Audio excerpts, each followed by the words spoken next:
혼돈 흑암공허 그리고 그 위에 계신 하나님. 본문. 땅이 혼돈하고 공허하며 흑암이 깊음 위에 있고 하나님의 영은 수면 위에 운행하시니라. 창세기 1장 2절. 서론 시니어 인생에도 창세기 12가 있다. 사랑하는 성도님들, 우리는 평생을 살아오면서 지나온 세월이 길수록 인생이 더 단순해질 것이라 생각했습니다. 나이 들면 편안해진다.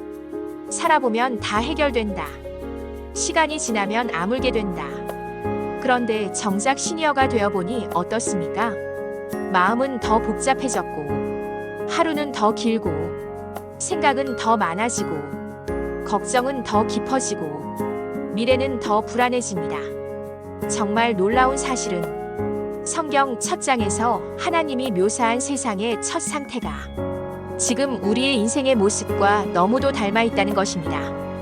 혼돈토후, 공허보후, 흑암호셰크. 하나님은 세상을 질서로 시작하지 않으셨습니다. 빛으로 시작하지도 않으셨습니다. 평안으로 시작하지도 않으셨습니다. 성경은 말합니다. 혼돈이 있었다. 공허가 있었다. 흑암이 있었다. 그리고 그 위에 하나님의 영이 임하셨다. 성경이 왜 이렇게 시작되는지 아십니까? 이것이 바로 우리가 사는 현실이기 때문입니다. 이것이 우리가 마주하는 인생의 첫 장면이기 때문입니다. 이것이 하나님이 일하시기 전에 일어나는 전형적인 상태이기 때문입니다. 그리고 이 세 가지 단어는 특히 시니어 인생에서 더 깊게 느껴집니다. 일부. 혼돈 인생의 실타래가 풀리지 않을 때 땅이 혼돈하고 히브리어 토우는 엉켜있는 상태, 형체 없이 무너진 상태, 정리가 되지 않는 상태입니다. 많은 시니어 성도님들은 이렇게 고백하십니다. 자식 문제는 나이 들어도 안 끝나네요. 손주 문제까지 걱정이 늘었어요. 부부 문제도 완전히 해결된 적이 없어요. 경제적인 문제는 언제나 반복돼요. 오래된 상처가 지금 더 아프네요. 젊을 때의 혼돈은 앞으로 무엇을 해야 하나의 혼돈이었지만 시니어의 혼돈은 이미 지나온 것들 때문에 생긴 혼돈입니다. 쌓인 문제, 오랜 갈등, 묵은 상처, 해결되지 않은 관계.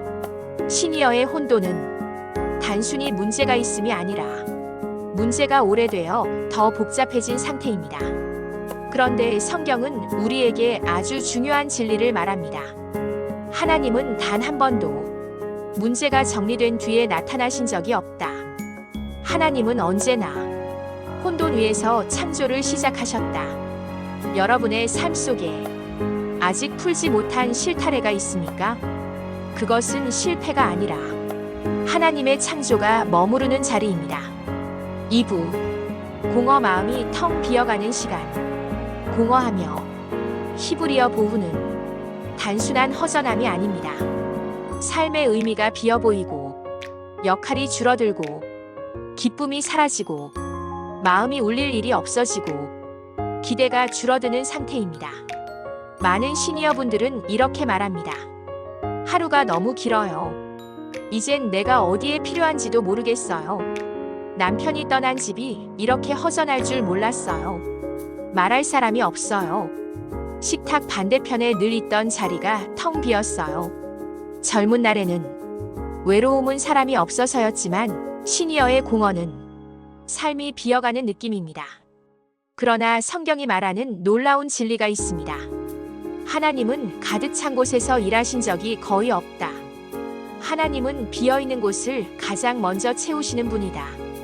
공허는 하나님의 창조가 시작되는 무대다. 하나님은 가득 찬 마음을 덜어내는 일을 하기도 하시지만 비어있는 마음에는 자비와 위로와 평안을 부숴넣는 일을 하십니다. 공허함이 깊을수록 하나님의 은혜는 더 넓게 들어옵니다. 3부. 흑암 앞이 보이지 않는 두려움. 흑암이 깊음 위에 있고 흑암은 단순히 어둠이 아닙니다. 길을 예측할 수 없는 상태, 지금 뭘 해야 할지 모르는 상태, 결과가 어떻게 될지 알 수 없는 상황입니다. 시니어가 되면 흑암은 더 깊어집니다. 건강의 흑암. 병원 검사 결과를 기다릴 때 앞이 보이지 않습니다. 경제의 흑암. 이 돈이 얼마나 버틸 수 있을지 보이지 않습니다. 관계의 흑암. 자녀와 멀어진 관계가 회복될지 알 수 없습니다. 노년의 흑암. 혼자 남는 날이 올까? 두려움이 깊습니다. 흑암은 예측하지 못함에서 생깁니다. 그러나 성경은 말합니다. 흑암은 하나님이 떠나셨다는 증거가 아니라 하나님이 가까이 계시다는 증거다. 빛이 없을 때 하나님은 가장 먼저 찾아오십니다.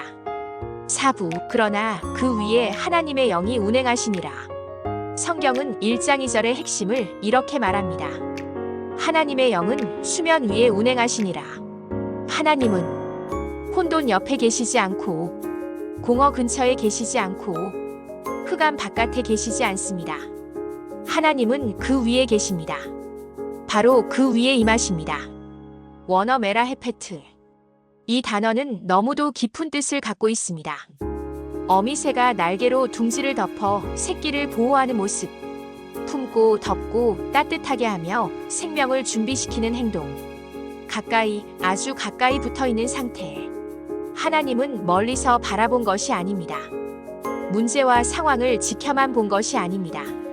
하나님의 영은 여러분의 인생을 지금도 덮고 품고 보호하며 회복을 준비하고 계십니다. 5부. 그리고 하나님은 빛을 명하신다. 창세기 12 다음 절은 이렇게 시작합니다. 하나님이 이르시되 빛이 있으라. 이것은 단순한 자연의 이야기만이 아닙니다. 이것은 인생의 이야기입니다.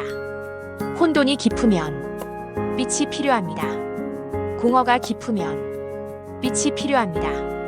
흑암이 깊으면 빛이 필요합니다. 그리고 하나님은 혼돈과 공허와 흑암을 지적하신 다음 곧바로 빛을 주십니다. 하나님은 문제 위에 계시고 그 문제 위로 빛을 창조하십니다. 여러분의 인생에도 하나님은 곧 말씀하실 것입니다. 빛이 있으라. 결론. 여러분의 1장 2절은 끝이 아니라 시작입니다. 사랑하는 성도님들, 혹시 지금 여러분의 마음속에 혼돈이 있으십니까? 공허가 있으십니까? 흑암이 있으십니까?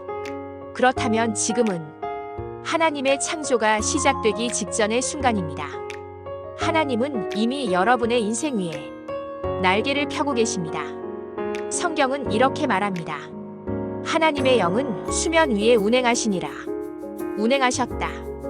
지금도 운행하신다. 앞으로도 운행하실 것이다. 그리고 여러분의 삶에도 반드시 이 말씀이 이어지게 될 것입니다. 빛이 있으라. 아멘. 오늘 설교가 마음의 은혜가 되셨다면 구독과 좋아요 부탁드립니다. AI로 만들었지만 함께 은혜를 나누고 싶습니다.